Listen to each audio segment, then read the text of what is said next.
Lang siyang babasagin pero maganda siyang display sa inyong mga bahay. Luka Family.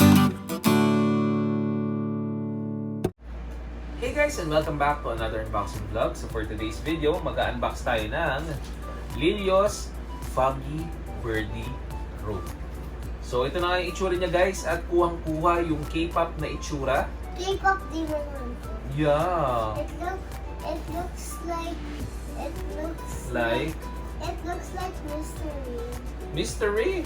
Yeah, it looks like mystery, but the real name is Foggy Birdie Rope. Okay.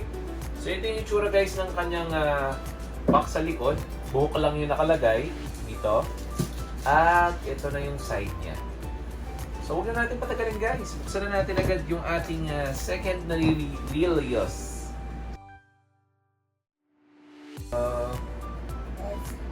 Okay na.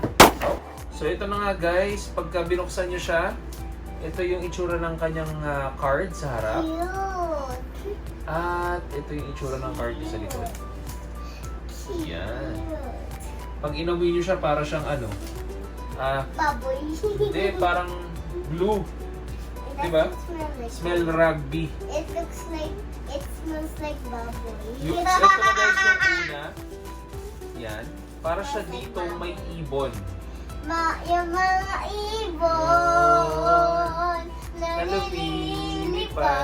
Pangalawang ibon na to. Ay mahal ng Diyos. Ay mahal ng Diyos. So ito na yung second guys. Alright. Maganda yung buhok niya dito. Dahil para siyang emo dito. Cute. Yeah. Para siyang emo na Lilios. Ibon na ililiyos. Tapos, saan siya Pero, nilalagay? I'll call it mystery. Saan nilalagay yung ibon ko? Magnet siya guys dito sa side na to. The rest is hindi naman magnet. Wala yan. Ganyan talaga yung itsura niya. Pagka nilagay niyo yung accessories niya. Cute. Yeah. Para siyang nabasak. Pero guys, yung Puro ibon yan. puro ibon lang. Para nga siyang ano eh. Mga ibon.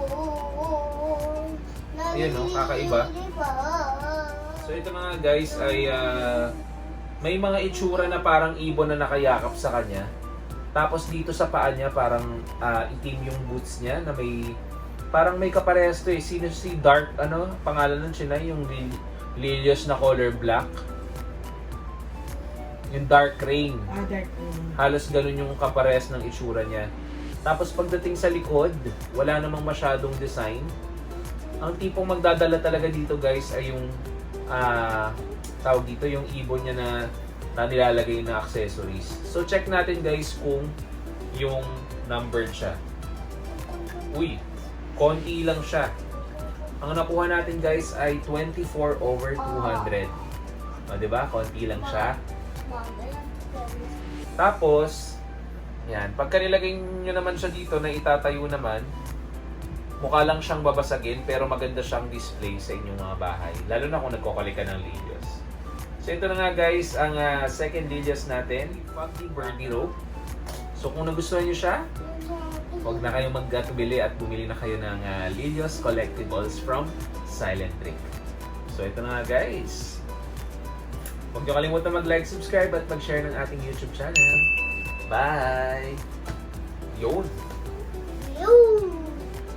Luka Family.